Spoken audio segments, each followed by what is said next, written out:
G'day viewers, Joe Hollywood coming at you here, doing a little zero turning. They call me Joe Hollywood, maybe because I resemble a movie star. Yeah, right, Frankenstein. Let's get to work. Pwalpar saying, y'all come along with me.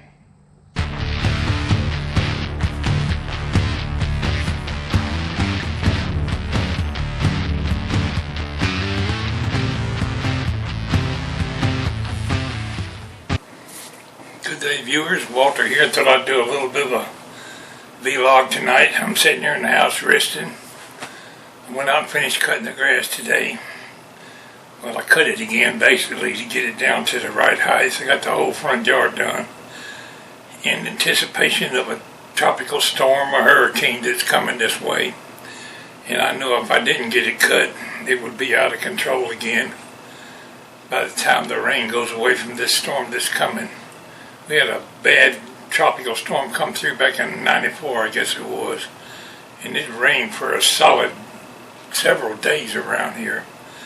We had so much rain that the train yards in Macon and I-75 was underwater, and the train yards were underwater. I've got several stories about that event on my stories page. But today anyway, it was a really bad flood, and we don't need another one. But I figured I better get my grass cut. Sit here and do a little bit of a follow-up on my vlog from yesterday, talking about near-death experiences and ghostly experiences. Told a story about seeing something when we went to the outhouse at night, out in the middle of the night. So I thought I'd read a couple of comments here, and a joke comes to mind that I think I'll share with you. It might be a little off color, and I hope it doesn't offend anyone, but I'm going to tell it. First, I'll read the first comment. Lynn Stillwell writes, I went with my friend to visit her family in Alabama back when we were kids. They had an outhouse, but they didn't go out there at night. They had a chamber pot they used during the night if they couldn't wait until daylight. Last one to use it had to empty it and wash it out the next morning, but it'd be going out there at night. Well, that brought the joke to mind that I was thinking about. And this story is about back in the old days when I remember chamber pots vividly. The younger kids would use them. Adults would go on out to the outhouse. It was easier than trying to clean up or get rid of a chamber pot. But anyway, I digress. This story is back in the old days when there was no indoor plumbing. You can picture this in your mind. This fella gets off the train. He's walking down the street in this big city, and he's going by this 2 or 3 story building. Up on the second floor, this couple is getting ready for bed. And just as he goes by the window, the guy on the second floor empties his chamber pot out the window. And I imagine that kind of stuff went on more than you would imagine back before there was any plumbing.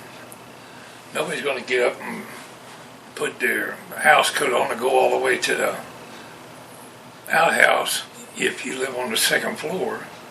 So picture this, he's walking down the street, having a good old time trying to get home or whatever.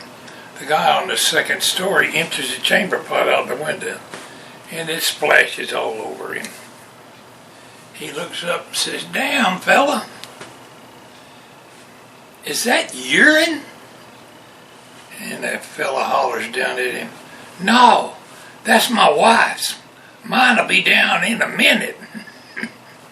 Anyway, I thought that was humorous. Let's go to 2 other comments that I got from yesterday's video. Samuel Bacon wrote in regards to near-death experiences. I named some of those times when, in my lifetime, when I experienced near-death experiences. Samuel Bacon, Walter, you're right. We often reflect and look back over our shoulders and how far we've come in our lives.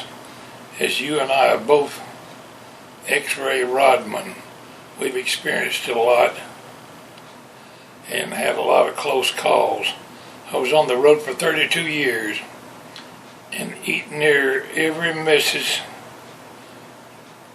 to go home in a bag. You're gonna laugh, never had to change my pants.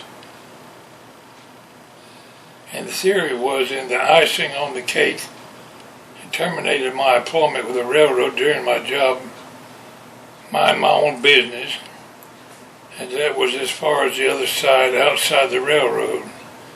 Yeah, I did a lot of crazy stuff. Motorcycles at 125 miles an hour, no helmet, car at 135 miles per hour, just being a kid. I'm around 70 now, and I sit in my chair sometimes and say, how the hell did I get to here? How the hell did I get here this far? And oh, by the way, a total 3 trucks in 5 years. The last one, we were surprised I walked away. Don't know why I'm still here, but I'm enjoying life. You take care, ex-railroad man. Your North Yankee friend, Samuel Bacon. Yeah, I imagine most of us old-timers had a lot of close calls. Old Roscoe writes, at 75, I wonder all the time how I've made it this far and still alive and pretty darn healthy for my age. I still have all my fingers, both eyes, enough hair to wash and to comb. Nowadays I get out of bed and think, looks like I'll make it at least one more day. Yesterday I put a new primer bulb in the walk-behind gas trimmer someone gave me, and it trimmed the neighbor's way overgrown curb and sidewalk, then shoveled up the clippings and dirt into his trash can. He probably won't notice till he goes to put some trash in the cart. We've had a lot of close calls we know about, and who knows how many more we'll never know about. But we're still alive and still kicking. I appreciate you guys sharing your experiences and your excellent comments on my videos. I wanted to cover one more subject in today's video on a political level. One of my viewers said that he couldn't no longer support my channel since I was wearing my Trump hat last night. And I will continue to wear my Trump hat even if it offends some people.